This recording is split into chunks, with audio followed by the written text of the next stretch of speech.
എന്താണ് യൂറിക് ആസിഡിൻ്റെ ഘടന, എങ്ങനെയാണ് ഇത് വേദന ഉണ്ടാക്കുന്നത്, എവിടെയൊക്കെയാണ് ഇത് അടിഞ്ഞുകൂടുന്നത്, എന്തൊക്കെ അപകടങ്ങളാണ് ഉണ്ടാവുന്നത്? ഇത് നമ്മുടെ ജോയിൻറ്റുകളിൽ ചുറ്റോ, നമുക്ക് ഏത് ടിഷ്യൂ, നമ്മുടെ ബോഡിയിലുള്ള ഏത് ടിഷ്യൂവിൽ വേണമെങ്കിലും യൂറിക് ആസിഡ് അടിഞ്ഞുകൂടാം. യൂറിക് ആസിഡ് മാത്രമായിട്ട് ഒരു വേദന ഉണ്ടാകുന്നതിലുപരി എന്തെങ്കിലും ഒരു തേയ്മാനമോ അല്ലെങ്കിൽ എന്തെങ്കിലും ഒരു ചതവോ അല്ലെങ്കിൽ എന്തെങ്കിലും ഒരു ഇപ്പോൾ പ്രഷറാണെങ്കിലോ ഒക്കെ ഉണ്ടെങ്കിൽ ഇതിൻ്റെ വേദന അധികമാക്കുന്നത് യൂറിക് ആസിഡിൻ്റെ ഒരു പ്രത്യേകതയാണ്.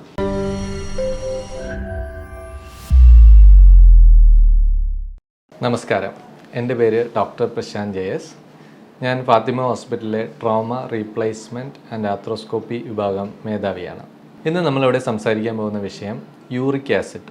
യൂറിക് ആസിഡ് നിങ്ങൾക്കെല്ലാം അറിയാം. ഇപ്പോൾ യൂറിക് ആസിഡ് വളരെയധികം എല്ലാവർക്കും അറിയാവുന്ന ഒരു കാര്യമാണ്. യൂറിക് ആസിഡ് എന്താണ്, വേദന, എല്ലാവരും കാലുവേദന അല്ല അവിടെ ഇവിടെയൊക്കെ വേദന വരുമ്പോൾ പേഷ്യൻസ് തന്നെ യൂറിക് ആസിഡ് നോക്കിയിട്ട് നമ്മുടെ അടുത്ത് കൊണ്ട് വരാറുണ്ട്.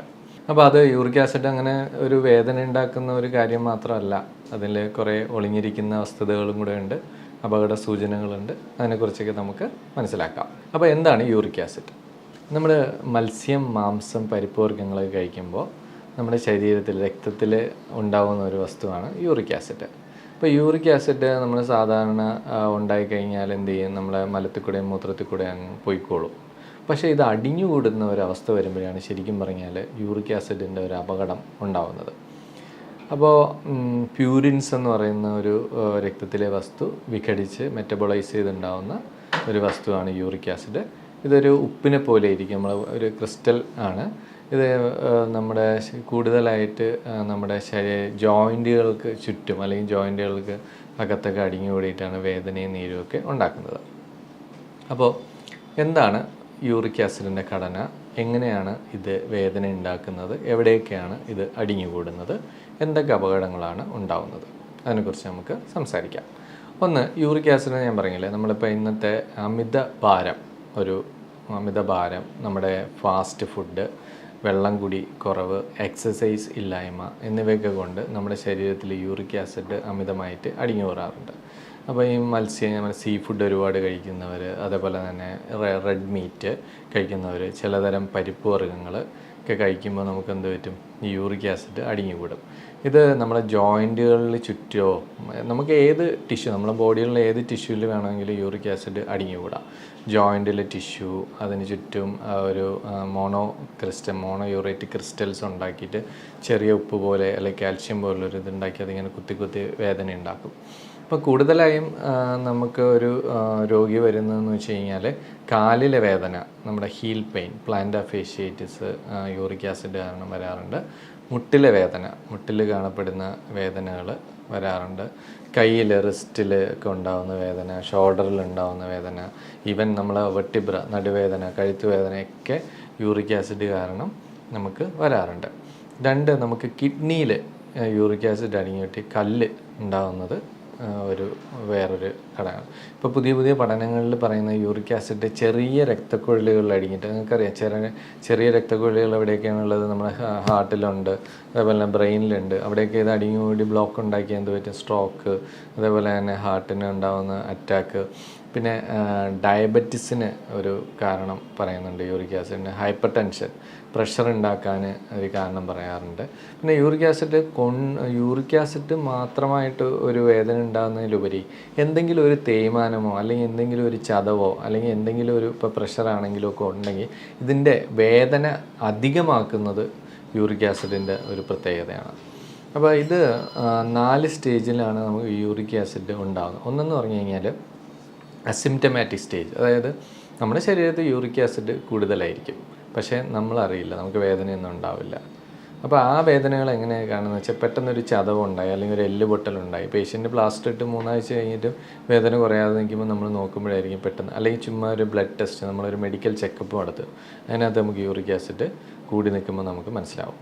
രണ്ടെന്ന് പറഞ്ഞാൽ അക്യൂട്ട് ഗൗട്ട് എന്ന് പറഞ്ഞാൽ യൂറിക് ആസിഡ് കാരണം അതെവിടെയെങ്കിലും ഡെപ്പോസിറ്റ് ചെയ്തുണ്ടാകുന്ന ഒരു അസുഖത്തിനെയാണ് നമ്മൾ ഗൗട്ട് എന്ന്. ഇത് പണ്ടൊക്കെ കിങ്സ് ഡിസീസ് എന്നാണ് പറയേണ്ടത്. കാരണം എന്ന് വെച്ച് കഴിഞ്ഞാൽ സാധാരണ ഇതെങ്ങനെ ഉണ്ടാകുമെന്ന് വെച്ച് കഴിഞ്ഞാൽ നമ്മൾ അമിതമായിട്ട് ഭക്ഷണം കഴിക്കുന്നു, അതായത് നല്ല സീ ഫുഡും റിച്ച് ആയിട്ടുള്ള റെഡ് മീറ്റും ഒക്കെ കഴിച്ചിട്ട് അതിൻ്റെ കൂടെ ആൽക്കഹോൾ, ബിയർ, വൈൻസ് അങ്ങനെ എന്തെങ്കിലും കഴിക്കുമ്പോൾ ഈ ആൽക്കഹോളിനൊരു പ്രത്യേകതയുണ്ട്. യൂറിക് ആസിഡിനെ പെട്ടെന്ന് ഇത് ജോയിൻറ്റിലോട്ട് അല്ലെങ്കിൽ നമ്മുടെ മസിലുകളിലൊക്കെ ഡെപ്പോസിറ്റ് ചെയ്യിപ്പിക്കും. ഡെപ്പോസിറ്റ് ചെയ്യുമ്പോൾ എന്ത് പറ്റും, ഇത് പെട്ടെന്ന് അവിടെ കുത്തിയിട്ട് ഒരു ഇൻഫ്ലമേഷൻ, നീരും വേദനയൊക്കെ ഉണ്ടാക്കും. അതുകൊണ്ട് പണ്ടൊക്കെ ഇങ്ങനെ ഒരുപാട് റിച്ച് ഫുഡ് കഴിക്കുന്ന ആൾക്കാർ അങ്ങനെയുള്ളൊരു ലീനിയേജ് ആയതുകൊണ്ടായിരിക്കും ചിലപ്പോൾ അതൊരു കിങ്സ് ഡിസീസ് എന്ന് നമ്മൾ വിളിക്കുന്നത്. പിന്നെ നമ്മൾ ഭക്ഷണമൊക്കെ ഞാൻ പറഞ്ഞല്ലോ, അമിതഭാരം, വെള്ളം കുടിക്കുന്നത് കുറവ് കാരണം യൂറിക് ആസിഡ് അടിഞ്ഞു കൂടുന്നു. പിന്നെ നമ്മുടെ എക്സസൈസ് ഇല്ലായ്മ, അപ്പോൾ രക്തോട്ടം കുറയുന്ന, സ്റ്റാഗ്നേഷൻ ഓഫ് ബ്ലഡ്, അതൊക്കെ യൂറിക് ആസിഡ്. ഇതിനെപ്പോഴും നമ്മുടെ ഹൃദയത്തിൽ നിന്ന് അകലെയുള്ള, അതായത് കാല്, കൈ അങ്ങനെയുള്ള സ്ഥലങ്ങളിലൊക്കെ കൂടുതൽ വേദനയും നീരും അല്ലെങ്കിൽ പുകച്ചിൽ, ചില സ്ഥലങ്ങളിൽ ഇതിന് ചുടുവാദം എന്നൊക്കെ പറയാറുണ്ട്. കാരണം ഇതിൻ്റെ ഒരു ചൂട് ഉണ്ടാവുന്നത് കാരണം, ഒരു പുകച്ചിലുണ്ടാവുന്നത് കാരണം നമുക്ക് യൂറിക് ആസിഡ് കാണാറുണ്ട്. പിന്നെ ഒരു വളരെ കോമൺ ആയിട്ടുള്ള കാരണം ചില മരുന്നുകൾ, അതായത് കൂടുതലും നമ്മൾ ഈ പ്രഷറിനൊക്കെ കൊടുക്കുന്ന ചില ഹൈപ്പർ യൂറിസീമിക് ഡ്രഗ്സ് ഉണ്ട്.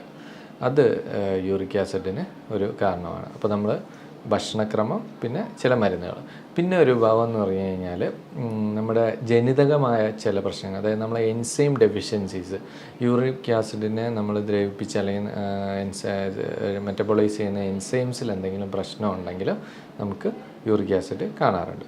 പിന്നെ എന്ന് പറഞ്ഞു കഴിഞ്ഞാൽ പ്രായം എന്ന് പറഞ്ഞാൽ സാധാരണ ഇത് കൂടുതലും പിന്നെ ആണുങ്ങളിൽ ആണ് കാണാറ്. പക്ഷേ ഈ പോസ്റ്റ് മെനോപ്പസ്, നമ്മൾ ആർത്തവിരാമം സംഭവിച്ച സ്ത്രീകളിൽ യൂറിക് ആസിഡ് കൂടുതൽ കാണാറുണ്ട്. അത് ഏകദേശം അപ്പം മിഡിൽ ഏജ്ഡ് ആയിട്ടുള്ള ആൾക്കാരിലാണ് യൂറിക് ആസിഡ്. കുട്ടികളിലും കുറവായിരിക്കും, പിന്നെ വയസ്സായാലുണ്ടാകുമെങ്കിൽ പോലും മിഡിൽ ഏജിലാണ് സിംറ്റം ആയിട്ട് കൂടുതൽ ആൾക്കാർ നമ്മുടെ അടുത്ത് വരാറ്. അപ്പോൾ ഇതൊരു ജനിതകമായിട്ടുള്ള എൻസൈം പ്രശ്നങ്ങളും കാരണം ഇങ്ങനെ വരും. ഇനി ചില കേസുകളിൽ അണ്ടർ സെക്രീറ്റേഴ്സ് ഒക്കെ ഉണ്ട്, അതായത് നമ്മൾ കിഡ്നിക്ക് അങ്ങനെ എന്തെങ്കിലുമൊക്കെ പ്രശ്നം ഉണ്ടെങ്കിൽ, അല്ലെങ്കിൽ ഹാർട്ടിന് എന്തെങ്കിലുമൊക്കെ പ്രശ്നം ഉണ്ടെങ്കിൽ, അല്ലെങ്കിൽ നമുക്ക് ബാധിക്കുന്ന ചിലതരം ക്യാൻസറുകൾ, ലുക്കീമിയ പോലുള്ള ക്യാൻസറുകൾ, അല്ലെങ്കിൽ അതിന് കൊടുക്കുന്ന കീമോതെറാപ്പി ഒക്കെ കാരണം യൂറിക് ആസിഡ് ഇങ്ങനെ കൂടുതൽ നിൽക്കാറുണ്ട്. അപ്പോൾ യൂറിക് ആസിഡ് കൂടുതലായി കഴിഞ്ഞാൽ അതിന് നമുക്ക് മൂന്ന് ഫേസ് ഉണ്ട്. ഒന്ന് അക്യൂട്ട് അറ്റാക്ക്, പെട്ടെന്ന് പേഷ്യൻ്റ് ഭയങ്കര സിവിയർ ആയിട്ടുള്ള പെയിൻ ആയിരിക്കും, പിന്നെ ഭയങ്കര വേദനയായിട്ട് നിലവിളിച്ച് പേഷ്യൻ്റ് വരും. അതിനാണ് അക്യൂട്ട് ഗൗട്ടി അറ്റാക്ക് എന്ന് പറയുന്നത്. അത് ഫസ്റ്റ്. അപ്പോൾ അത് നമ്മൾ അതൊരു സ്റ്റേജ്. സെക്കൻഡ് സ്റ്റേജ് എന്ന് പറയാൻ ഇൻ്റർറിക്ടൽ പീരീഡ്, അതായത് നമ്മളൊരു അക്യൂട്ട് സ്റ്റേജ് കഴിഞ്ഞാൽ പിന്നെ പേഷ്യൻറ്റിന് അവിടെ എവിടെയൊക്കെ ചെറുതായിട്ട് ഇങ്ങനെ പെയിന്, അല്ലെങ്കിൽ ചിലപ്പോൾ ഇതേപോലെ തന്നെ അറ്റാക്കുകൾ ഒക്കെ വരും. അപ്പോൾ ഇതിൻ്റെ രണ്ടിനെ കാരണം, ഒന്ന് യൂറിക് ആസിഡ് ഡെപ്പോസിറ്റ് ചെയ്യുമ്പോൾ പെട്ടെന്നൊരു വേദനയും നീരും ഒക്കെ വരും. രണ്ട്, യൂറിക് ആസിഡ് കുറേ നാൾ ഇങ്ങനെ ഡെപ്പോസിറ്റ് ചെയ്ത് കഴിഞ്ഞാൽ ടോഫി എന്ന് പറയുന്നൊരു സാധനം, ടോഫി എന്ന് പറയുന്ന ഒരു കാൽസ്യം ഡെപ്പോസിറ്റ് പോലൊരു ഇതാണ്, ഒരു കല്ല് പോലെ ഇങ്ങനെ നമ്മുടെ ജോയിൻറ്റിനകത്തും മസിലിലൊക്കെ ഇങ്ങനെ ഡെപ്പോസിറ്റ് ചെയ്തിട്ട് വേദന, നീര് ഇങ്ങനെ പൊങ്ങി ഒരു സ്വെല്ലിങ് പോലെ, ഒരു ട്യൂമർ പോലെ ഇങ്ങനെ പൊങ്ങി വരുന്ന ടോഫി. അപ്പോൾ അതൊക്കെ ക്രോണിക് ഗൗട്ടിൻ്റെ ഒരു ലക്ഷണമാണത്.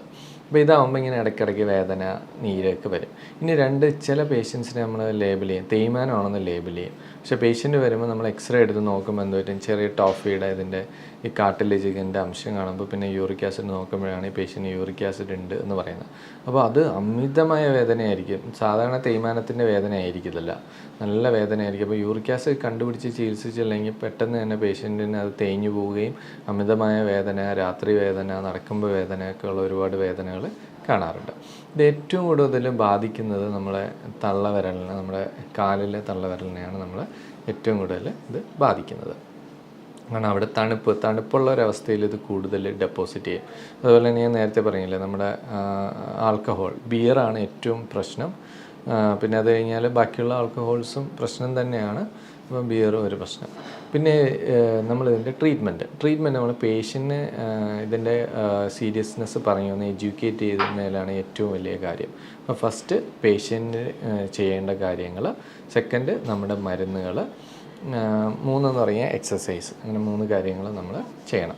പേഷ്യൻ്റ് സീ ഫുഡുകൾ ഒഴിവാക്കുക. സീ ഫുഡുകൾ ഒരുപാട് എന്ന് വെച്ചാൽ പ്രധാനമായിട്ട് വലിയ മത്സ്യങ്ങൾ, നെത്തോലി, ചൂട് പോലുള്ള മത്സ്യങ്ങളൊക്കെ കഴിക്കുന്നതുകൊണ്ട് വലിയ കുഴപ്പമില്ല. പക്ഷേ വലിയ മത്സ്യങ്ങളെല്ലാം നമ്മൾ ഒഴിവാക്കുക. 2, റെഡ് മീറ്റ്, ബീഫ്, ആട് പോലുള്ള ലിവർ അങ്ങനെയുള്ള സാധനങ്ങളൊക്കെ ഹൈ പ്യൂരിൻ കണ്ടൻസ് ഉള്ളതാണ്, അത് ഒഴിവാക്കണം.